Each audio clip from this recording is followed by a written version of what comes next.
Welcome back to another episode of the Million Dollar Body Podcast. I'm your host, Nate Palmer. Here today, I had the pleasure of being joined by Benjamin Hardy, the author of Willpower Doesn't Work and the upcoming author of a new book called Personality Isn't Permanent. Ben, it's so great to have you on the show. Thanks so much for being here today. You're welcome, man. Stoked to be with you. Happy to talk to this audience. Awesome. So generally, we were talking to sales pros, entrepreneurs, business owners, people who are looking to get better results, not only in their fitness, but in their business, their relationships, and their life.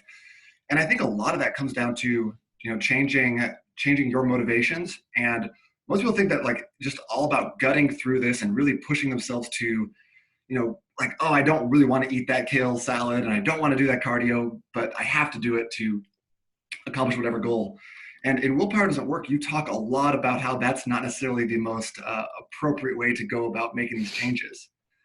Can you tell us a little bit about kind of your strategies behind the book and just where all that came from? Yeah, man, of course. So Willpower Doesn't Work came out as we're having this conversation a little over a year and a half ago. My own philosophies continue to evolve, but most of the fundamental aspects are quite the same. So I'll just give a little bit of background on what Willpower Doesn't Work is and kind of explain why willpower, and actually there was a recent book by BJ Fogg. Do you know BJ's work? I do not. He just came out with a book called Tiny Habits, which honestly, James Clear's whole book was almost based on. BJ Fogg's a Stanford psychologist, probably the foremost expert on habit development. And he just came out with a book called Tiny Habits, did really well. And one of BJ's core premises is that most people believe that changing your habits is done through willpower, but that's actually it's actually terrible. And the deeper you go into psychology research, the more you realize that that's true. And even in addiction and things like that. But I'll just give a couple quick examples to kind of explain where I'm coming from. And then we can kind of go into how behavior and how motivation actually work. So just by way of quick background, I grew up in a terrible kind of tough environment. My parents divorced and my dad was a drug addict and things like that. And when you go through traumatic, painful experiences and when you're in kind of a chaotic environment, you're kind of in survival mode. And all of us have some form of chaos going on in our lives. That's actually what they call that lower T trauma. When you're dealing with just chaos and lack of structure, you're always kind of in that survival mode, always in a stress state. And so I got out of that, served a church mission. And what I found was immediately by changing my context or changing my environment, I had a lot more flexibility in choosing my identity.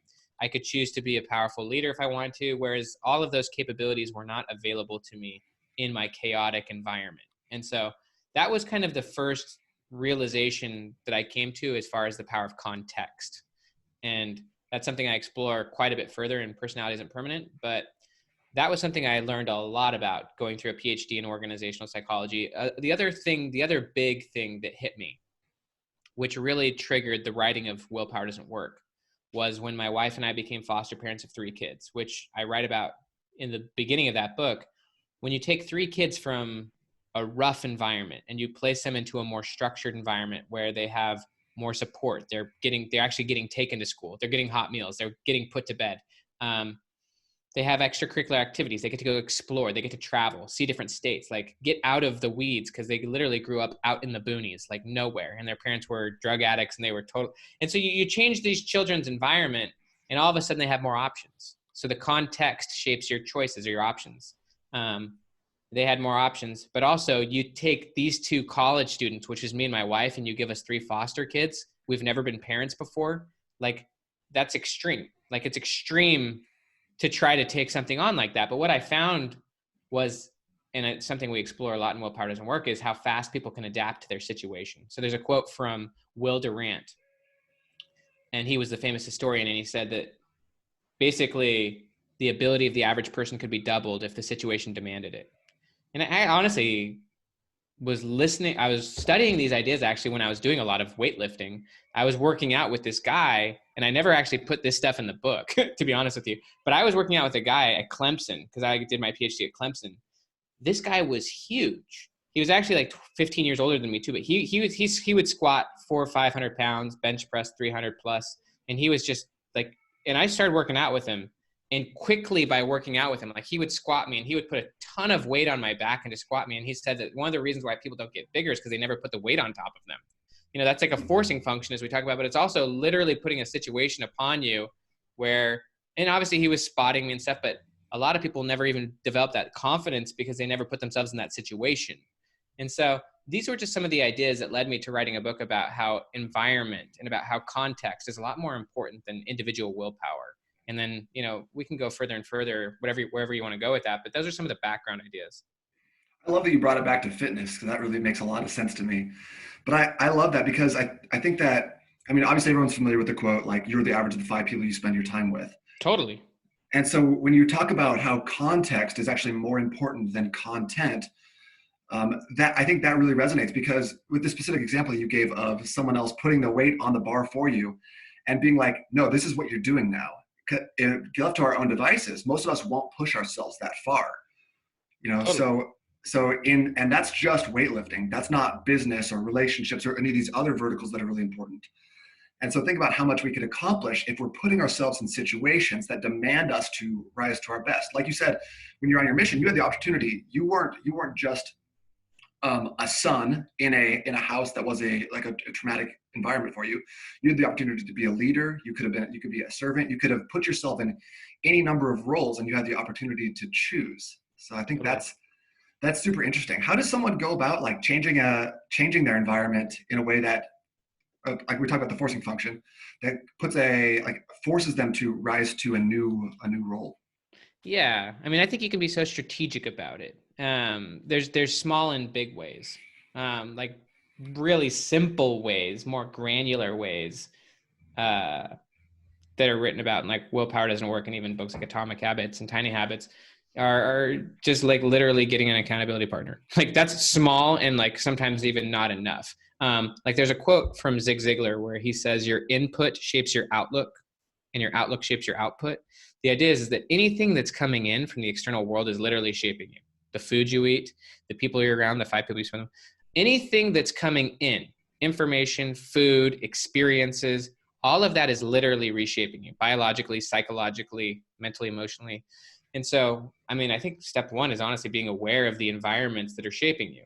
That's called mindfulness. Like from the psychology perspective, that's mindfulness, is being aware of context and also aware that the context shapes you. So there's a really important psychologist named Ellen Langer, and she's up at Harvard. She wrote the book Mindfulness. She also wrote a book called Counterclockwise, killer book. But one of her quotes, which I think I put in Willpower Doesn't Work, is that from a psychological perspective, whoever you are is based on the context you're in. But the more mindful you become, the more that you shape your context. And when you become the one proactively changing your own environment or your own context, then you can shape who you become. So it's just really starting to think like, what are the inputs that I want? Like, what are the foods that I want? What are the information? What are the experiences? One of the big things that I've thought a lot about lately, obviously people. One of the things that Dan Sullivan says is surround yourself with people who remind you more of your future than your past. So who are the types of people that you want to be like? And you can get better and better at surrounding yourself with people, you know, you could call it above your skill level or just mentors where you want to be. But also, what are the experiences that you want to have? So a lot of people, they're defined by experiences from their past. Their identity is based on their past. I'm very intrigued by what are the experiences that would shape me into my future self? Like, what are the experiences I want to be defined by? Like, it could be running a marathon. It could be bench pressing 400 pounds. Like, it could be eating at a famous restaurant. It could be writing a New York Times. What are the experiences that you want to be defined by? Not the experiences you already are defined by, because experiences shape identity as well. On that note, can you talk a little bit about your experience with the Genius Network? Because I feel like that combines like kind of Yeah. how you had made that a priority, and then like we're working on using that to shape your future. Hugely. Yeah. I mean, so Genius Network is one example of many. So Genius Network is a entrepreneurial slash marketing mastermind. I first became exposed to it because my Aunt Jane joined Genius Network during the first year of my PhD program. So this was late 2014. I'm just starting into my PhD program. My Aunt Jane joins this group.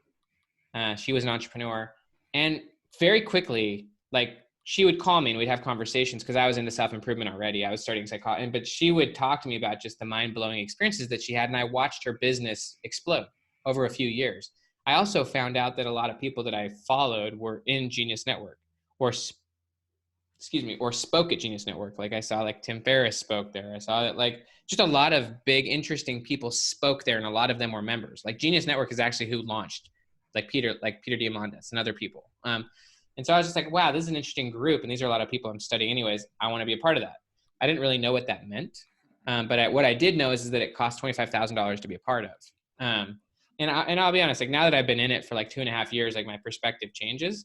But number one, it's key to have a goal, and it's key to put yourself into big environments, environments where you're not necessarily the smartest person in the room, and where you're surrounded by a lot of people who are doing very interesting things. Like, so, basically long story short, from 2014 till 2017, between now and then, those 3 years, I essentially started blogging like crazy, learned how to make money online, and spent the $25,000 to be in the group.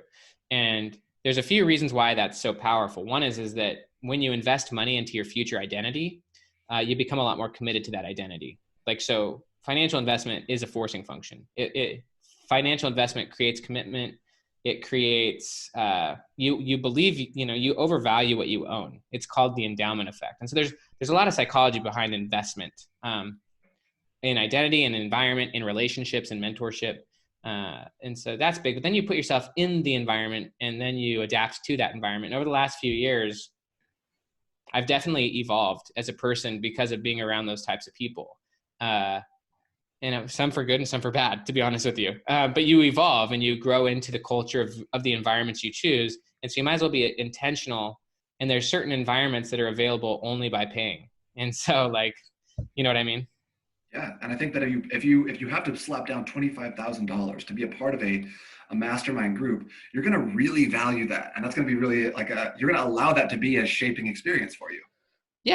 Yeah, especially if you're very intentional about it. Mm-hmm. So like I'm big on intentionality and courage. So like I think that those are the two ways to create peak experiences. And what's fascinating is actually that a lot of people go into Genius Network with or any type of transformational learning environment, or experience with kind of a passive approach. So like they're passive and waiting for the experience to come to them, rather than intentional and being very proactive about what you're trying to create out of that environment. Yes, there's going to be unexpecteds. Yes, there's going to be unknowns, even in this conversation. Like, I don't know necessarily where this conversation is going to go, but I can still be intentional about what I want to give to it or what I'm trying to get out of it.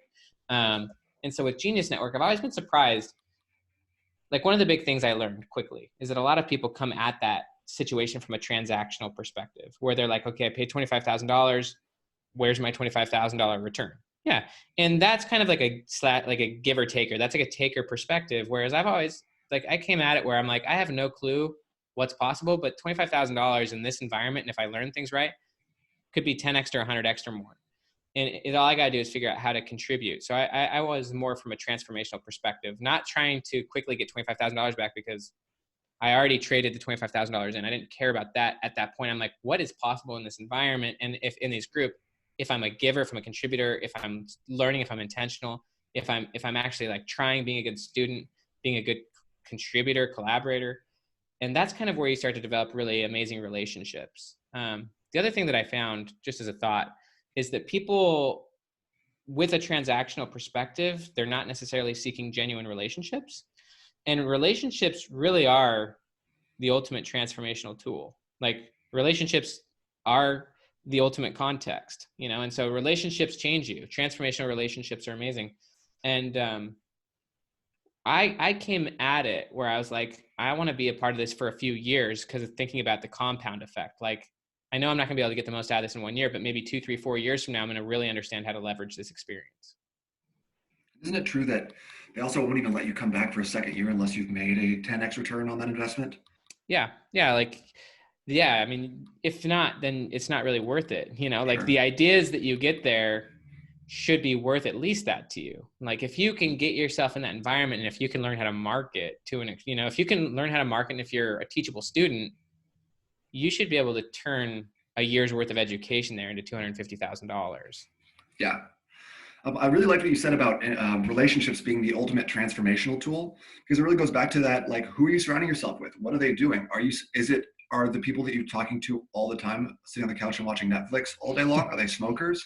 Or are they athletes? Are they millionaires? Who do you want to be? Because one thing I really loved, and I think this is kind of the bridge between Willpower Doesn't Work and Personality Isn't Permanent. And if I'm wrong, please correct me. No, shoot, dude, I love it. But it felt like trying to basically be who you want to be in the future rather than being true to your authentic self, trying to be true to the future self that you're creating rather than being like, oh, I have to be true to my authentic self. My authentic self doesn't like public speaking. My authentic self doesn't want to be put on a stage. So like, well, I got to be true to that. But like in Personality Isn't Permanent, you talk about you are more than your trauma. You say your past is not prologue, right? Totally.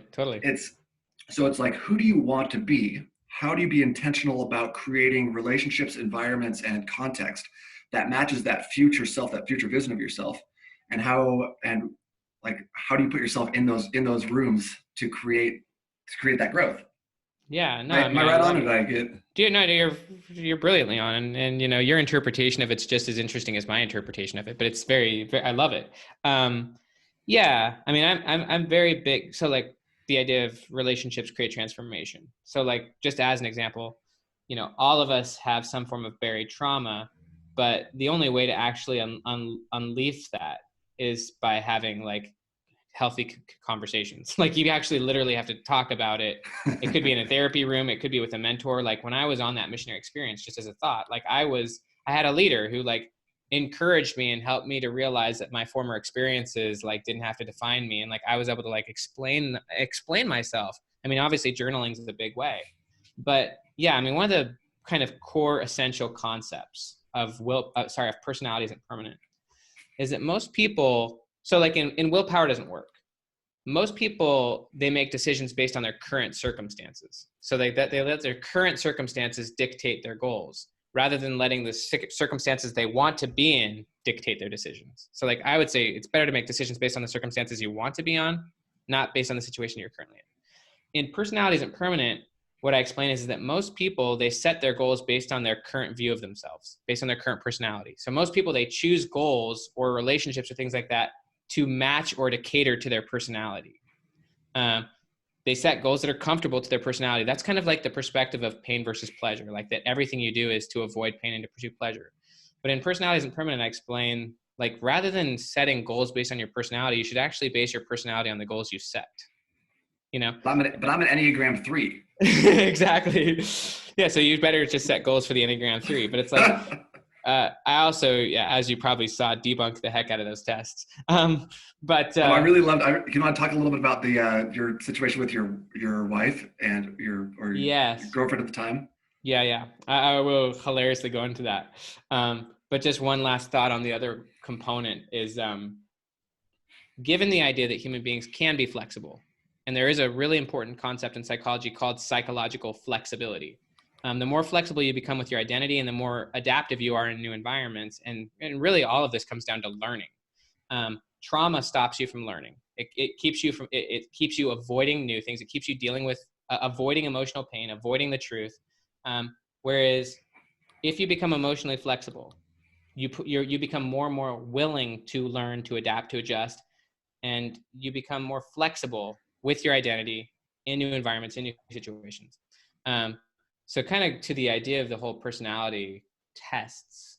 So I start that book with just a funny story about how when I was in college, and this is a true story, the color code was such a popular personality test. And basically my wife, literally, her and her family really like loved that test. And a lot of people I knew loved that test.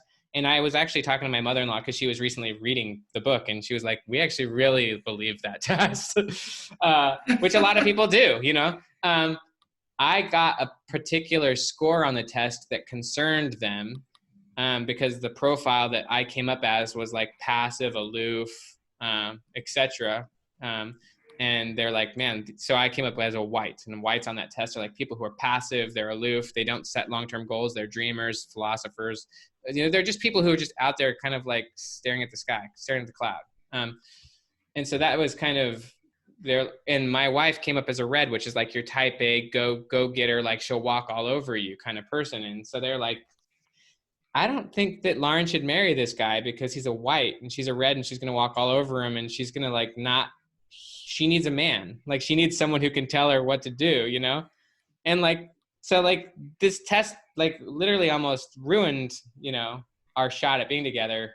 But, you know, as I explain in the book and I go through the whole process of explaining these tests, none of these, I mean, the most scientific view of personality is called the big five traits. It's not even traits, it's factors. But all personality tests like Enneagram, Myers-Briggs, DISC, all of those tests are non-scientific for the most part.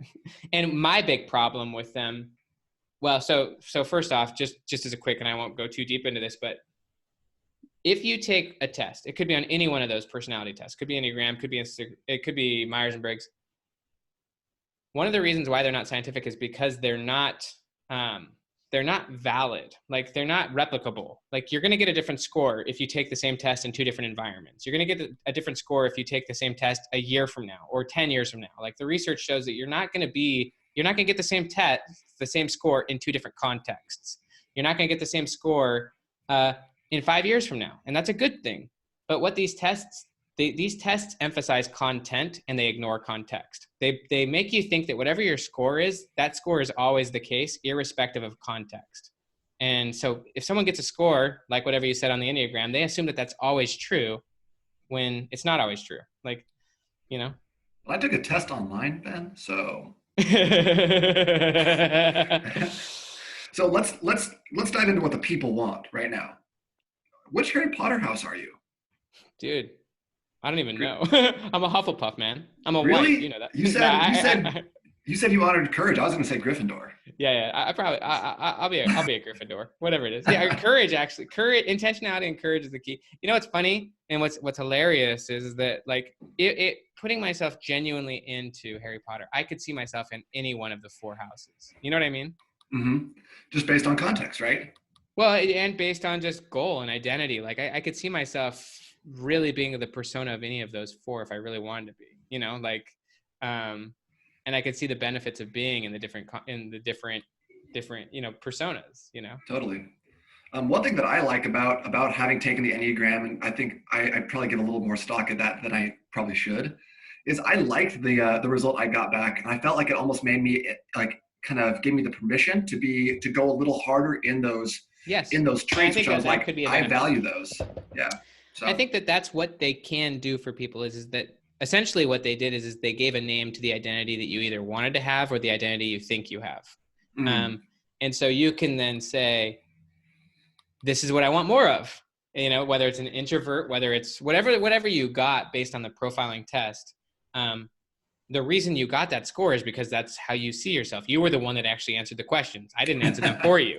So you answered the questions for yourself, and it gave you the profile back that was exactly it was exactly how you answered them. And so of course the score comes back exactly what you thought it should, you know, because you were the one that answered the questions.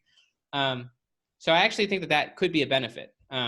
Is that if that's the identity that you want to continue to build your life and your context and your story around, then it can continue to be a self-fulfilling prophecy. My big concern about that test or even your score is that whatever that label is or whatever those dimensions are that you now describe yourself as, that becomes tunnel vision. In psychology, we call it selective attention. And so now that's how you see yourself, and you miss mindlessly all of the many times when that's actually not how you're showing up. The other component that worries me about that is kind of what got you here won't get you there. It's the idea that like your current identity, although awesome and you can keep replicating it if you want and it's really your identity. Now the score gave you an identity and you can own that identity if you want. Is that if you become unflexible about that and if you see that as a permanent component, then it will stop you from potentially things that would be above or different from what that identity could do.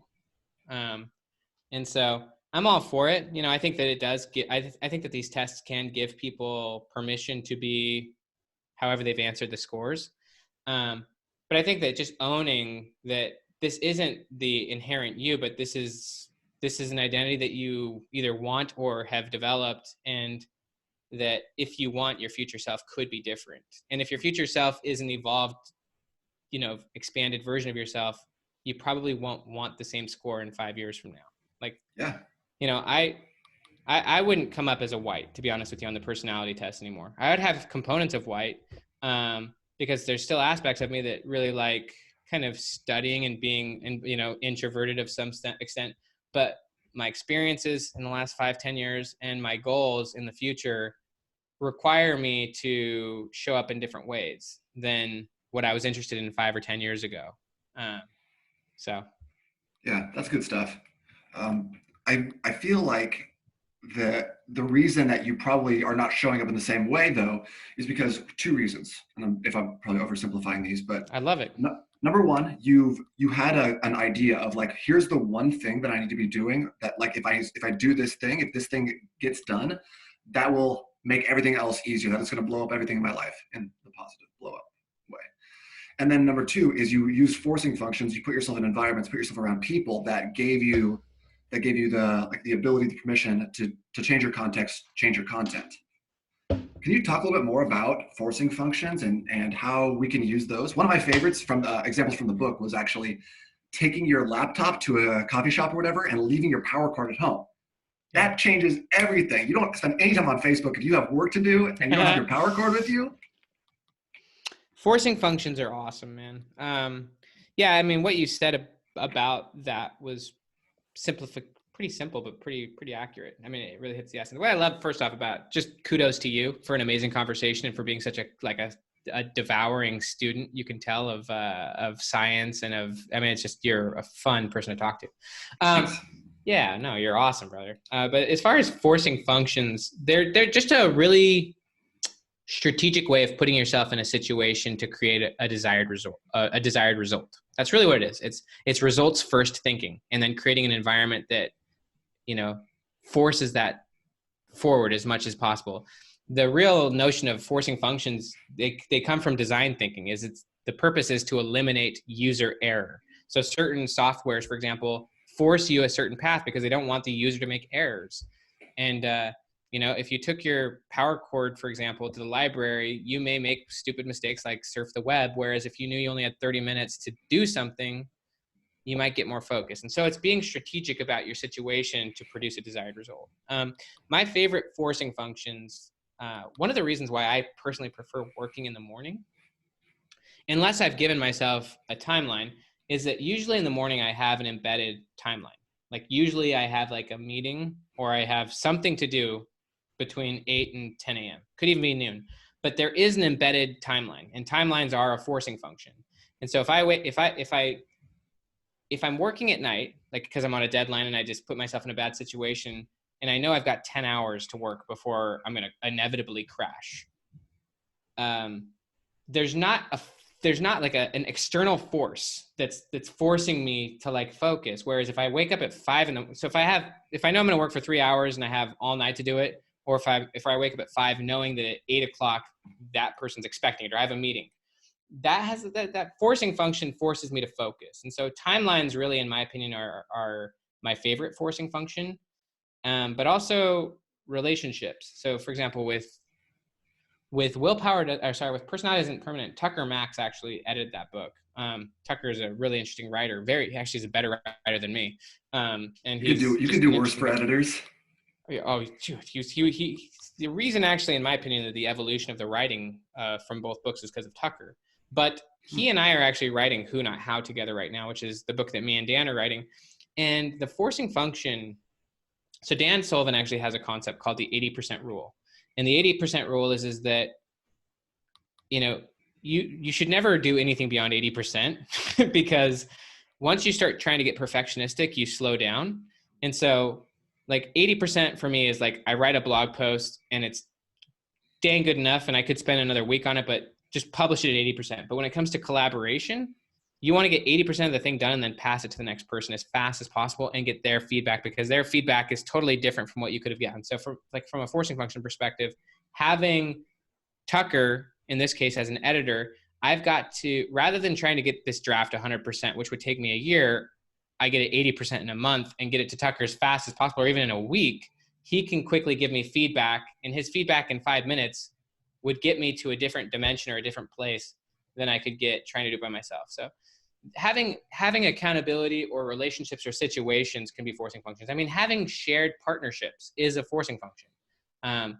Like just as an example, I'm writing Who Not How 10 times faster than I wrote Personalities Impermanent because I have to. There's other people who have skin in this game. Like I'm not the only author. And so like that is a forcing function because I have to write this book, but I'm not the only one that's writing it. And also if I don't do it, I'm not the only one that gets in trouble. And so like relationships can be forcing functions as well. But really how I look at it is it's just how can you create a situation that gets you there? So like if you want to run a marathon, sign up for the race right now. Like, and that kind of taps into financial investment, but it's like, if you want to be like a good husband, like just, like schedule the date right now, like literally call a restaurant right now and schedule it. And you're probably going to go on a date. Like it's just literally initiating an action that will create the follow-up actions because people are consistent. So it's like, do whatever is going to initiate the action that you want next. I love the example in Willpower Doesn't Work about I forget his name, but the prolific musician that uses forcing functions as a way of creating more music than like anyone else out there. Cause he goes out and he's like, I'm going to create an album. Oh, and he yeah, goes, yeah. The album's going to be done this date without anything on the calendar. Then he books all in studio time. He tells people on social media. He's like, it's like, you can count on it to be done. And then he's like, oh, I got some work to do now. I mean, that's brilliant. I mean, social pressure is an amazing forcing function. So telling people when it's going to be done. I do that all the time. Like I'll tell, for example, Tucker, like, and I have no clue how I'm going to do it because it's so hard. I'm like, dude, I'm going to have you the next draft tomorrow. And like, I'm like, oh my gosh, I have no clue how I'm going to do that. But I just told him I would. So now I have to do something. Like, so, oh gosh, what was his name? John Burke. John Burke was that pianist. Freaking amazing guy. I don't know have you ever actually gone and listened to any of his music? I have not, no. So look up the song Earthbreaker. Really interesting stuff. Oh, okay. Because you said he writes the music that's too hard for him to play. Yeah. So that's creating a context, right? Yeah. Yeah. So he wrote a song that was literally too hard for him to play, and then he learned how to do it. One of the things that I like about that is that the goal creates the context. And so for me, for example, just to be blunt and honest, like my goal is to sell 10 million copies of Personalities Impermanent. No freaking clue how I'm going to do it. I had a different goal with Personalities Impermanent. I mean, with Willpower. My goal for Willpower was just to hit the New York Times bestseller list, which I didn't do. But this new goal, which to me is a lot more challenging, it's kind of like John Burke. Like you set a goal that's obviously above your current skill level, above your current capability, even above your current identity. And then the question is, well, how do you become that person? How do you actually become the person who can evolve into your goal? And that to me is basing who you become on the goals you have. And that's where identity, narrative, subconscious, and environment all come in. And so, yeah, it's fun. It's fun that your goal shapes your identity and your goal shapes who you can be. And your goal shapes the process. Your goal shapes what you must do. And if the goal is big and clear, first off, from a motivational perspective, the clearer the goal, the more easy the motivation, because complexity kills motivation. But motivation requires the perspective of, first off, what is it and how can I get there? And so it's fun to set a clear, simple, compelling, crazy goal and then evolve your identity and your narrative and your story to get there. I mean, it's freaking fun, but it does shape the process. And the courage component is, if the goal is big, you're going to have to be courageous quite a bit. And that's when then you're creating peak experiences along the way, because intentional, courageous behaviors create aha moments that reshape your subconscious. And so it's the fun way to grow. And none of that is being authentic to yourself. It's all about putting yourself out there and choosing what your future self is going to look like, and then making all your choices based around that, rather than being like, no, this is who I am, fixed. I am a white. I am a 3. Well, what I like, is that, again, your input shapes your outlook. Like just recently, like I used to be personally and admittedly in a lot better physical shape than I am now. Like I'm not in bad shape, but like when I was in college, like I probably would have been listening to your podcast, and I was pretty dang freaking ripped. And And I'm actually going to get back to that. And so one of the things that I started doing, like, and I've actually continued to work out and stuff like that. And I'm even training for an Ironman, but like, Ooh, I nice. actually, yeah. And that's kind of a different type of fitness. But what I started doing yesterday is honestly going on YouTube and just watching videos of people teaching you how to get ripped and shredded again. And I was just watching that and just, and just remembering that that's like a really fun aspect of life is just getting stronger and getting ripped and stuff. And so I've been doing like planks and stuff today, and just it's fun that you can train your identity, you can train your inputs. And what's interesting is that anything you do, it wants more of it. So if you sit on the couch, you're going to want more of that. If you eat sugar, you're going to want more of it. If you go to the gym, you're going to want more of it. All behavior is addictive. And so like listening to this podcast, if you listen to this podcast, you're going to want to listen to the next one. Like if you watch one, and so like you can, so in psychology, they call that self-signaling. And it's basically the idea that your behavior signals back to you the type of person you think you are. If you wake up early in the morning, you're going to eventually start wanting more of it. Like, anything you do becomes addictive. Like, it's just, you can just train yourself you can train yourself through your inputs to become addicted to whatever it is you want to do. And eventually you feel the identity and the person you want to be. It's fun. All behavior is addictive. That's really good stuff. It is. All behavior is addictive. So All like, behavior wants more of itself. yeah, and I mean, I see that a lot just with like when I'm just talking about nutrition, right? Because you feed yourself sugar, it creates this chemical reaction. The sugar starts sending cravings to your brain. You want more sugar, and so like to break that, you really have to go cold turkey, right? So like let's say okay, you're right now where you're at. You want to get back in ridiculous shape. You're trying to get shredded. You're trying to whatever, get six pack. How do you, knowing what you know about psychology and having all these tools at your disposal, what would you do in the situation, or what would someone who's in that same boat start doing? How would you utilize some of these principles, the forcing functions, to get the results that you're looking for in your life? Yeah, 100%. I mean, I'm in a different place now, especially with my strategy and my psychology than I was even like a couple years ago. So this is kind of actually a who not how principle, but the who not how idea is that, so who not how, just so everyone knows off the cuff, it's the idea that when most people have a goal, they start trying to figure out how they can do it rather than asking who can do this for me or who can help me do this. And so like what I would do and what I'm going to do, first off, who are the who's, like who are the people I want to learn from? Like who are the mentors or the teachers? And so first thing first is you have to decide on the outcome. Like what is the goal or the thing that I'm committing to? And obviously that will be shaped to some degree through the inputs you get. But like, I want to start with a goal. And then I want to probably invest in an environment and invest in a teacher where I can have accountability and social pressure. So like, I'm going to invest in some online community where I can like take pictures of myself with my shirt off and stuff like that. You know what I mean? And I don't have to do that on my Facebook page where like everyone sees me, although you could do that. That would be incredible for like social proof. But you can also join specific environments where like that's what that environment is for, or that's what that social group is for. But I'm going to invest in mentoring. And one of the things that we write about in Who Not How is that you can tell the size of your goal by how many other people are required to be involved in it. So if you can do it all by yourself, then it's probably not that big of a goal. But if the goal is so big that you need other people to do it, like you need, like if I want to run an Ironman, I can probably do it by myself. But if I want to get first place, I'm probably going to need a physical therapists, massage therapists, coaches. Like the bigger the goal, the more support you will need. And you can tell how big your goals are currently by the amount of collaboration and who's you have in there. But kind of now to just throw all that away and just literally break it down into some simple steps.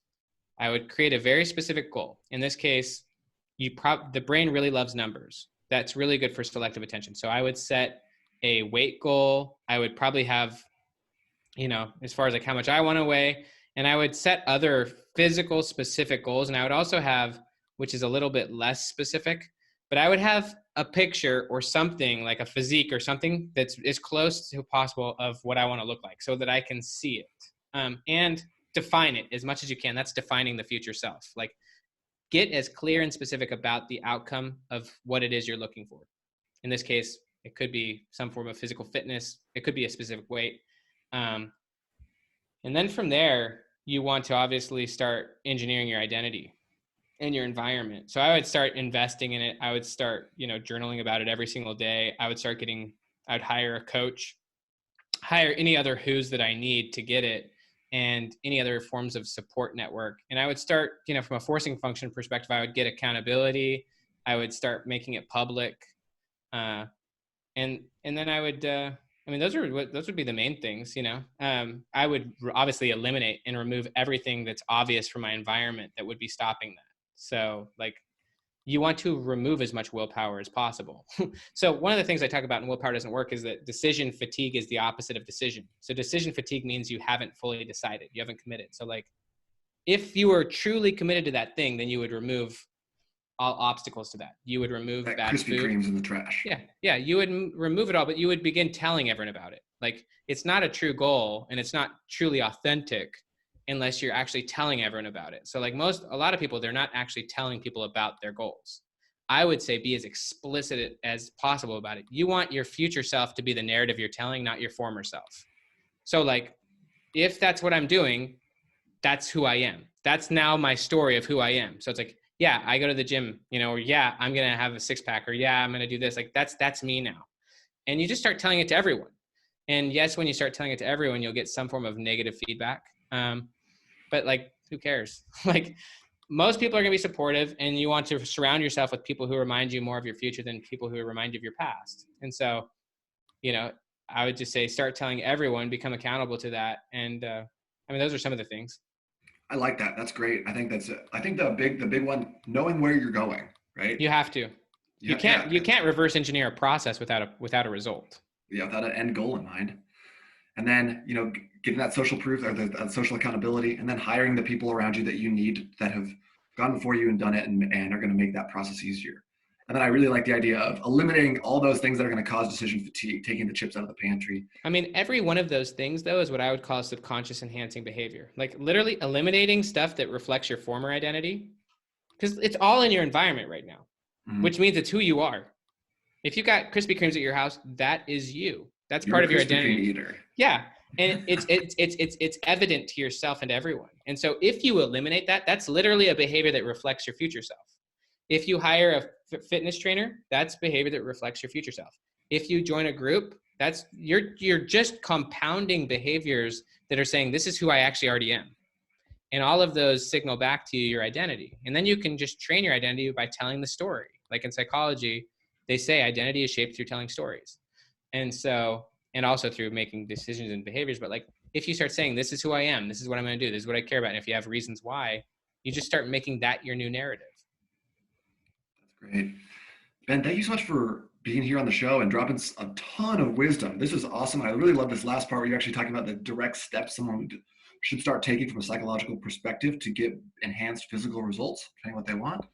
You want to leave us with something, anything on your mind? You want to just drop some hot? I just thought about, one of the things I left out, one of the things with willpower is trying to do everything by yourself. How this conversation started was talking about like having an exercise partner who's where you want to be. If you actually go to the gym, or even if you're a runner, you can join groups of people who are a little bit above you. Like, it's not that hard. Most people are not that exclusive. Like, you can find a workout partner at the gym, or you can pay one. You can just have literally a personal trainer. But I would say, if you have goals that are quite a bit above where you're at, again, how many who's do you have around you? A lot of people, they view, like, let's just say hiring a personal trainer as a cost. It's really an investment. It's, you have to shift from the scarcity mindset of cost to investment thinking. And every time you make an investment in yourself, your subconscious increases, as does your confidence and your vision for your future. And so even though some investments are initially small, I would challenge you to make them, because your identity outgrows the investment, and you'll be able to pay for it quickly. And so, but you can still find free workout partners, at the gym, and you can ask someone who's stronger than you for advice or to spot you or something like that. Like, leverage your environment, leverage the people outside of you. Don't just try to do it by yourself. So even if it's just literally every time you go to the gym, asking someone for a spot, and then literally lifting more than you would do on your own, like, that's basic. But maybe asking that person who looks more like what you want to look like, if you can work out with them a couple days a week, or hiring a personal trainer. And so I would just say, And that might take a little courage, because you're asking someone outside of you for some help. Like, again, courage and intention is how you create peak experiences and how you shift your identity. And so I would say do stuff like that as well. Like, actually ask for help or ask for advice or ask to be a part of that group. That's a typical Gryffindor answer. Exactly. I know it. Thank you so much for being on today. Really appreciate it, man. Hope you have an awesome rest of your day. Yeah, man. Where do you live, by the way? I'm in Phoenix, Tempe. Awesome. Oh, dude, that's where Genius is. Yeah, you got to come down. Let me know. Dude, I got an extra. I was there place last week, bro. I'm gonna be there next month. So maybe we can connect. Yeah, I'll buy you some coffee.